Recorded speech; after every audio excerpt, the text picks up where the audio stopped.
اعوذ باللہ من الشیطان الرجیم بسم اللہ الرحمن الرحیم۔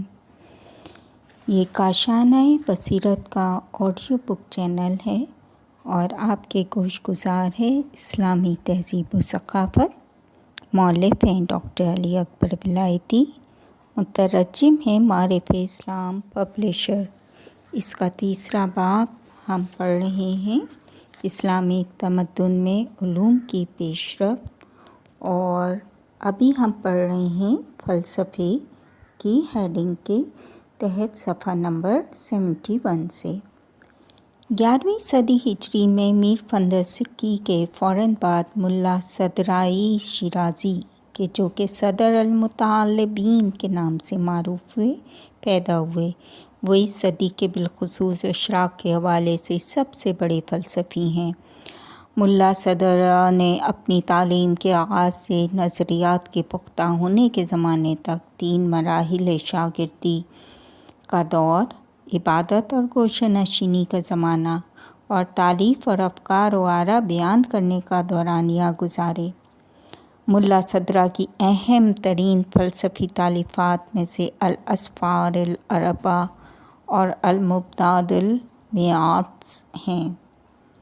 عالم اسلام میں فلسفے کے تجزیہ و تحلیل کے حوالے سے اہم ترین پہلو اس علم کا مختلف زبانوں میں تحرک، زندگی اور بقا ہے۔ جیسا کہ ملاحظہ ہوا کہ صدر اسلام بالخصوص کندی کے زمانہ زندگی سے ملا صدرہ کے دور تک اسلامی فکری تحرک عروج کے مدارج طے کرتا رہا، اور کبھی بھی کوئی دور ایک بڑے فلسفی سے خالی نہ تھا۔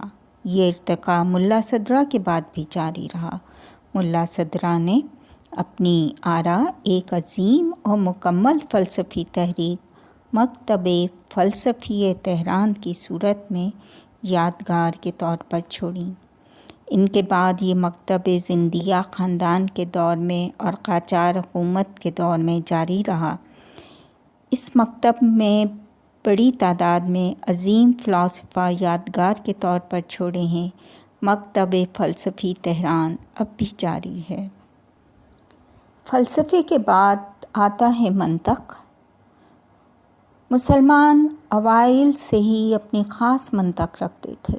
یہ منطقی روش واضح طور پہ علم کلام اور اصولی فقہ میں دیکھی جا سکتی ہے۔ اس قسم کی منطق میں گرچہ مسلمان ارسطو کی منطق سے الہام لیتے تھے، لیکن بہت ہی کم اس سے متاثر ہوتے تھے۔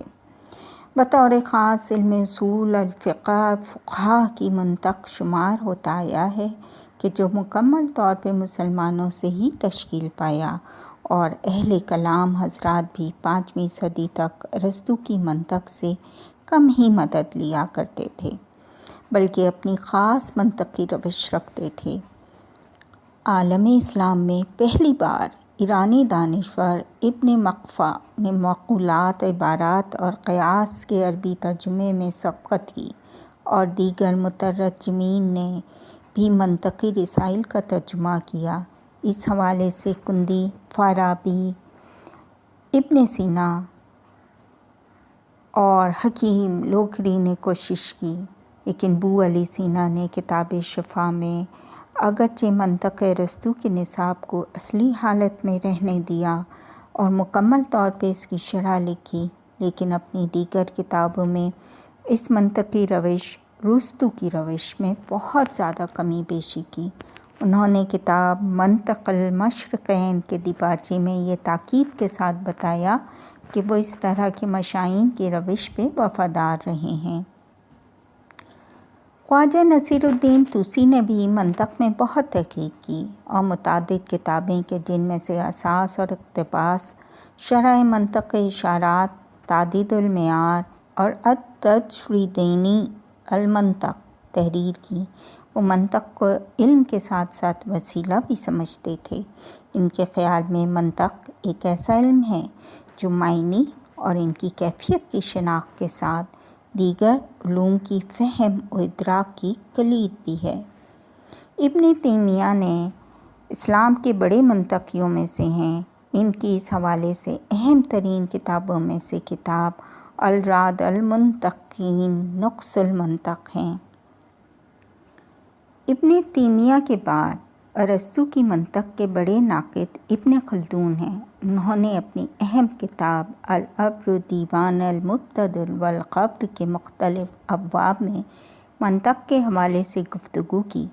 انہوں نے تاریخی نگاہ سے منطق کا تجزیہ کیا اور واضح کیا کہ کیسے اس علم نے جنم لیا، عالم اسلام میں کس طرح داخل ہوا۔ انہوں نے مختصر سے انداز میں ماہیت منطق کی تعریف کی، اس کے بعد اس کے میعادی اور اساس پہ بحث کی۔ 11ویں صدی ہجری میں صدر الدین شیرازی ملا صدرہ کے ظہور کے ساتھ اسلامی تمدن میں فکری اور عقلی فعالیت اپنے عروج کو پہنچ گئی تھی۔ ملا صدرہ نے اپنی کتاب الاسفار کی مقدماتی فصول میں مشائیوں کی پیروی میں علوم کی تقسیم بندی اور منطق کے حوالے سے بھی گفتگو کی۔ ان کی روش منطق بہت زیادہ ابن سینا کی روش منطق سے مشابہت رکھتی ہے۔ تاریخ اور تاریخ نگاری۔ زمانہ جاہلیت میں عرب کی ثقافت حفظ پر قائم تھی اور اسی طریقے سے ایک نسل سے دوسری نسل میں منتقل ہو رہی تھی۔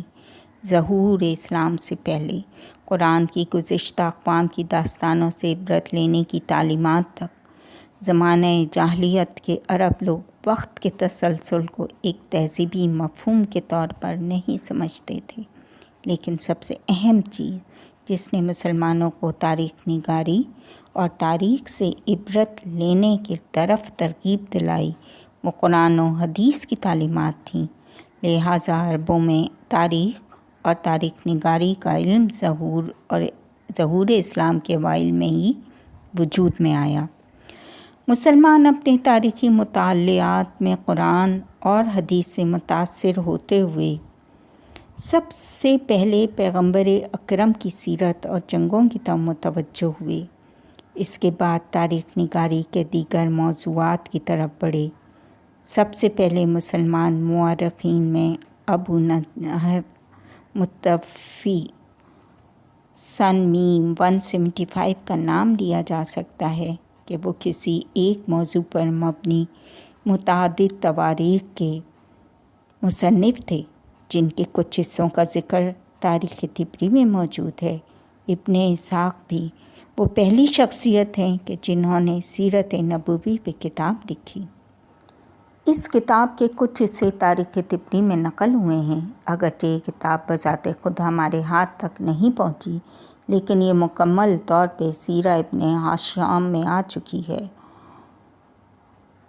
وقدسی نے پیغمبر اکرم کی جنگوں کے حوالے سے مشہور کتاب المغازی لکھی۔ واقدی کے شاگرد ابن سعد نے بھی پیغمبر اکرم، صحابہ اور تابعین کی زندگی کے حالات پہ کتاب الطبقات لکھی۔ 3 صدی ہجری میں بلاذری نے وہ قیمتی تاریخی کتابیں فتوح البلدان اور انصاب الاشراف اپنے بعد یادگار چھوڑیں۔ اس صدی کے دوسرے نصف حصے میں اس دور کے اسلام کے بہت بڑے مورخ طبری نے عظیم کتاب تاریخ الامم والرسل والمملوک تصنیف کی۔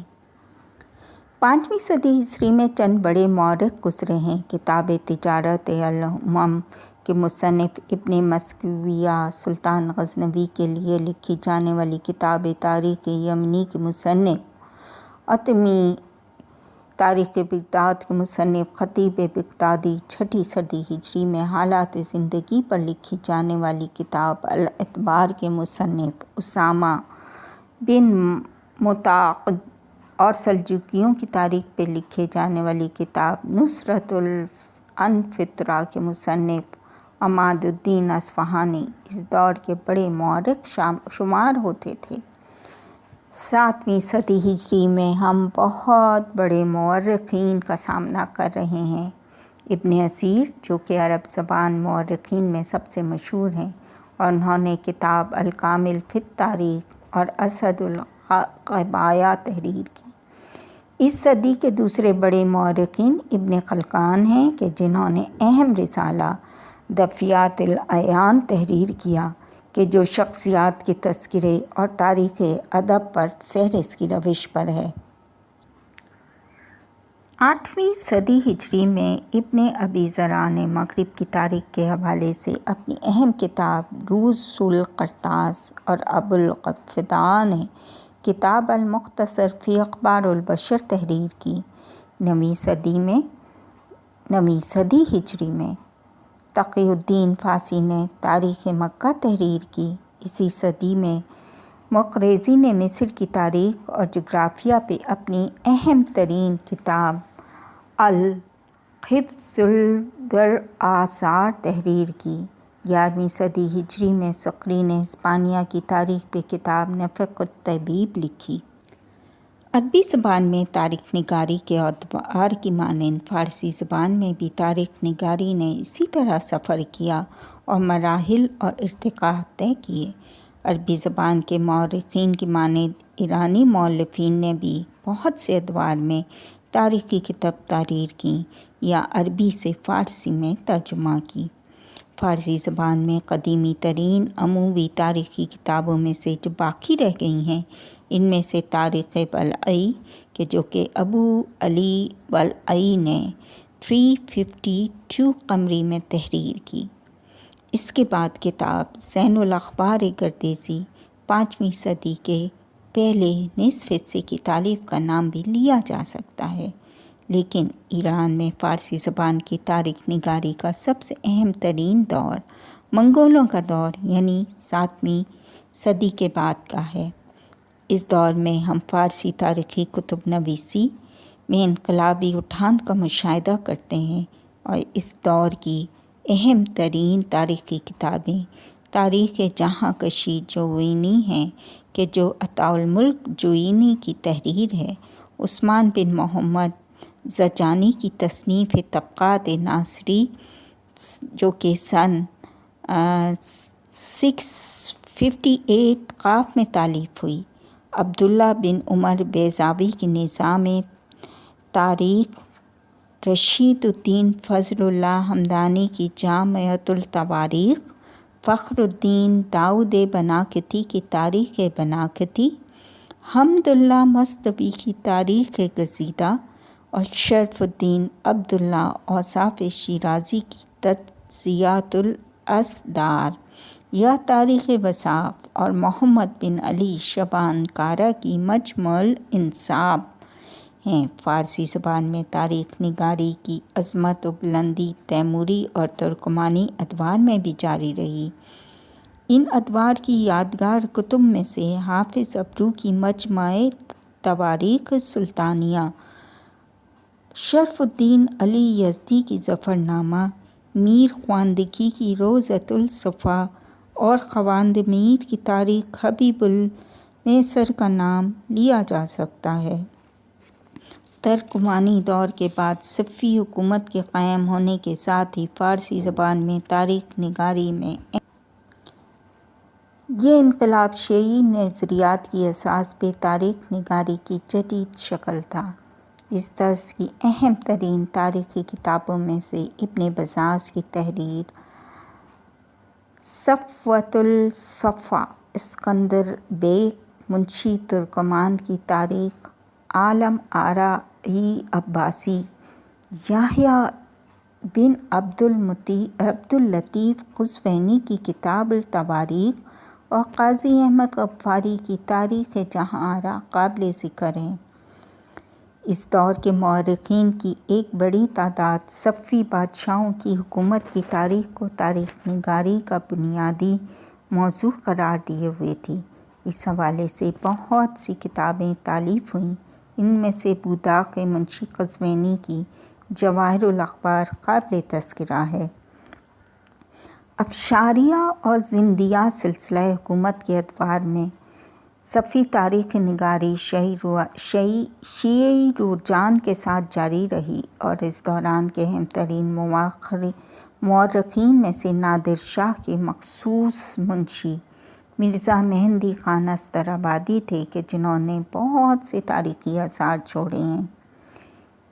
ان میں سے درزا نادرہ اور جہاں کشی نادری قابل ذکر ہیں۔ زندیہ سلسلہ حکومت کے دور میں بھی ہم میں ملے تواریخ کے مصنف ابوالحسن گلستانہ اور روزنامہ مرزا محمد کلانتر کے مصنف مرزا محمد کلانتر اور تاریخ گیتی کشا کے مصنف مرزا صادق موسوی اصفہانی جیسے مورخین سے آشنا ہوتے ہیں۔ یہاں تک ہم نے پڑھا ہے صفحہ نمبر 76 تک۔